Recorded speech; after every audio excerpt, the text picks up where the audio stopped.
வணக்கம். கோரக்ட சித்த ராசியுடன் சைல்டு பிசியோவிலிருந்து உங்கள் இயல்முறை மருத்துவர் ஐயப்பன். இன்னைக்கு நம்ம பார்க்க இருக்கிறது ரிஸ்ட் அண்ட் ஃபிங்கருடைய எக்ஸசைஸ். அது என்னென்ன செய்யறதுங்கிறத பார்ப்போம். Finger exercise. இது ஸ்டார்டிங் பொசிஷன். விரல்கள் அனைத்தும் நீண்டு இருக்கணும், ரெஸ்ட்டும் ஸ்ட்ரைட்டாக இருக்கணும் நியூட்ரலில். விரல் அனைத்தும் ஒன்னோட ஒன்று சேரணும். விரல் பிரித்து ரெண்டு நுனிகள் ஒன்னோட சேரணும். அதே விரல் நுனியை மட்டும் மடக்கணும். திரும்ப நீட்டுறோம், திரும்ப மடக்கிறோம், திரும்ப நீட்டுறோம், மடக்கிறோம், நீட்டுறோம். அப்புறம் ஃபுல்லாகவே கையில் எல்லாம் ஃபுல்லாக மடக்கிட்டு திரும்ப நீட்டுறோம். ஃபுல்லாக கையை ஃபுல் விரல்களையும் மடக்கி திரும்ப நீட்டுறோம். எல்லா விரலையும் மடக்கி நீட்டுறோம், எல்லா விரலையும் மடக்கி நீட்டுறோம். பாம்பு மாதிரி வைக்கக்கூடிய பொசிஷன் இது. இந்த இப்படி இருக்கும். இப்படி பார்த்துங்க. திரும்ப விரிக்கிறோம், இந்த விரல் நீட்டுறோம். இப்படி இந்த பொசிஷனில் பார்த்தோம்னா விரலை கவுண்ட் பண்ணுற மாதிரி இந்த முதல்ல ஃபேஸ் அந்த விரலுடைய அடிப்பாகத்தை தொடரும். அடுத்து கொஞ்சம் மேலே டாப்பு, திரும்ப அப்படியே திரும்ப வரும். ஒவ்வொரு விரலையும் இந்த பொசிஷன் மேலேருந்து கவுண்ட் பண்ணுற மாதிரி கவுண்ட் பண்ணிக்கிட்டே இருக்கிறோம். அப்புறம் விரல் டிப் இந்த வரிசையில்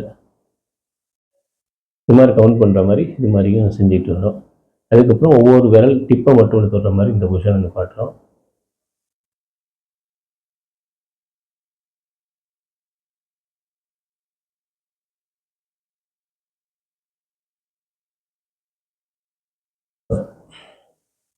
மற்ற விரல் எல்லாமே ஸ்ட்ரைட்டாக இருக்கணும் செய்யும்போது. இந்த விரல் டிப்பை மட்டும் சொல்கிற மாதிரி மடக்கிட்டு இப்போ ஒரு சின்னதாக ஒரு பேப்பர் ஒன்று எடுத்து அட்டையை எடுத்துக்கங்க. எடுத்துட்டு இந்த ஒவ்வொரு விரலுக்கு இடையில அப்படி வைக்கிறோம். வச்சுட்டு நல்லா இறுக்கி பிடிச்சிட்டு இந்த பேப்பரை மேல் நோக்கி இழுக்கிறோம். பேப்பரை விடக்கூடாது. இது இந்த ஃபிங்கர் ஸ்ட்ரென்த்தனுக்காண்டு பண்ணக்கூடிய விரல். இந்த இழுத்தோம்னா அப்படியே ஸ்ட்ரென்த்தாக பிடிச்சிருக்கும். அடுத்த விரல் இது ஒரு 5லேருந்து 10 செகண்ட் வரும். இந்த மாதிரி பிடிச்சி இழுக்கிற ஹோல்டிங் பண்ணி விடலாம். அந்த மாதிரி இந்த விரல் வரக்கூடாது. இப்படி இந்த பேப்பர் இப்படி உருவிட்டு வந்துட்டு அப்படின்னா விரலுடைய ஸ்ட்ரென்த்தன் கம்மியாக இருக்குது. அதாவது விரலுடைய மசில்ஸோட ஸ்ட்ரென்த்தன் கம்மி அப்படின்னு அர்த்தம். அப்படி இது விரலுடைய மசில்ஸை ஸ்ட்ரென்த்தன் பண்ணுறதுக்கும் இது ஒரு வகையான இது மாதிரி பேப்பரை வச்சுக்கலாம். அடுத்து பேப்பரோட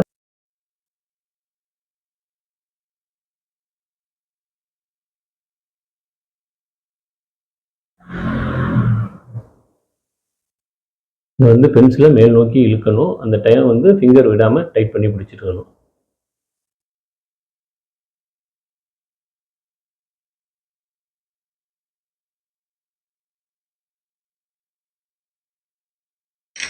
அடுத்து பார்த்தோம்னா இது மாதிரி ஃபியூஸ் பால் அப்படின்னு சொல்லக்கூடிய இந்த பால் எடுத்துக்கிறோம். ஃபுல்லாகவே பாலுக்கு ஃபுல்லாக என்ன பண்ணிடுறோம், யூஸ் பண்ணுறோம், திரும்ப விட்டுறோம். அடுத்து இந்த கட்டை விரலுக்கும் ஆள்காட்டி விரலுக்கு இடையில அப்படி வச்சுட்டு இதை மட்டும் அடுத்த விரல் இது மாதிரி அடுத்த விரல் அடுத்த விரல் இது மாதிரி அப்படின்னா ஃபஸ்ட்டு இந்த விரல், இந்த நெக்ஸ்ட்டு,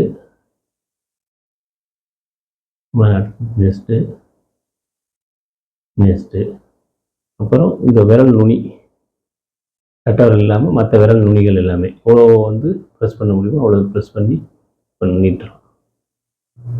இப்போ எல்லா விரல்களுடைய நுனியும்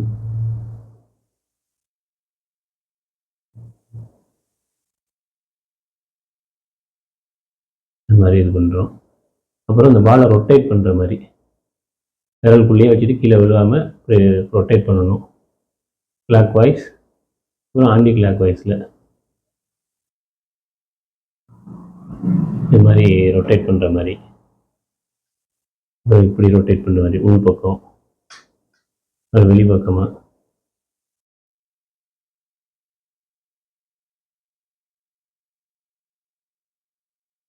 சாதாரணமாக இப்படி வச்சுட்டு இப்படி மடக்கிறது, இது எக்ஸ்டென்ட் பண்ணுறது, எக்ஸ்டென்ஷன், ஃப்ளெக்ஷன் அப்படின்னு சொல்லக்கூடிய ஃப்ளெக்ஷன். இது மாதிரி இது இல்லாமல் இப்போ சைடில் அப்படி இந்த side ulnar deviation, radial deviation, அப்புறம் மணிக்கட்டு rotation, clockwise, anti clock wise rotation.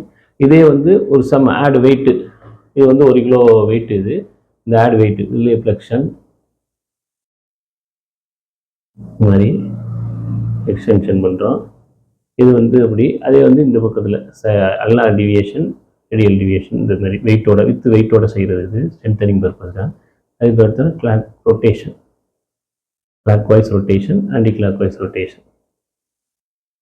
இது மாதிரி எக்ஸசைஸை தொடர்ந்து எல்லா எக்ஸசைஸ்களையும் செய்யுங்க.